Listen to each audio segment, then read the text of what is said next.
Medina bus അപകടത്തിൽ മരിച്ച 46 ഇന്ത്യക്കാരുടെയും മൃതദേഹം ഇന്ന് ഖബറടക്കും.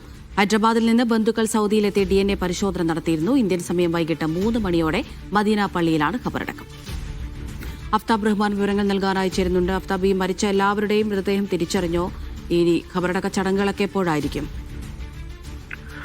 അമൃത, മൃതദേഹം തിരിച്ചറിയുന്നതുമായി ബന്ധപ്പെട്ട വിവരങ്ങളൊന്നും സൗദിയിലെ അധികൃതർ പുറത്തുവിട്ടിട്ടില്ല. അതേസമയം ഹൈദരാബാദിൽ നിന്നും ഇവരുടെ ബന്ധുക്കൾ, ഏതാണ്ട് 20-ലേറെ ബന്ധുക്കൾ ഇവരുടെ DNA പരിശോധനക്കായി ഇവിടെ എത്തിയിരുന്നു.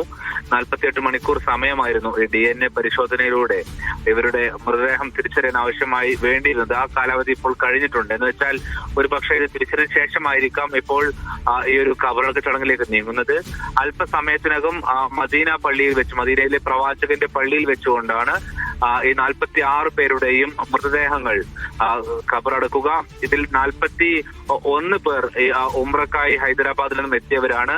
ഒരാൾ ബസ് ഡ്രൈവറാണ്. ഒരാൾ അപകടത്തിൽ നിന്നും രക്ഷപ്പെട്ടിരുന്നു.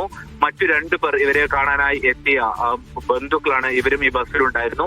ഇതിന് പുറമെ ഈ ബസ്സിൽ വന്ന് ഇടിച്ച ടാങ്കറിലെ ജീവനക്കാരുടെയും കൂടിയാണ് ബാക്കിയുള്ള മൃതദേഹങ്ങൾ. ഇവരിൽ പലരുടെയും മൃതദേഹങ്ങൾ നേരത്തെ നമ്മൾ സൂചിപ്പിച്ചതുപോലെ തന്നെ കത്തിക്കരിഞ്ഞ അവസ്ഥയിലായിരുന്നു.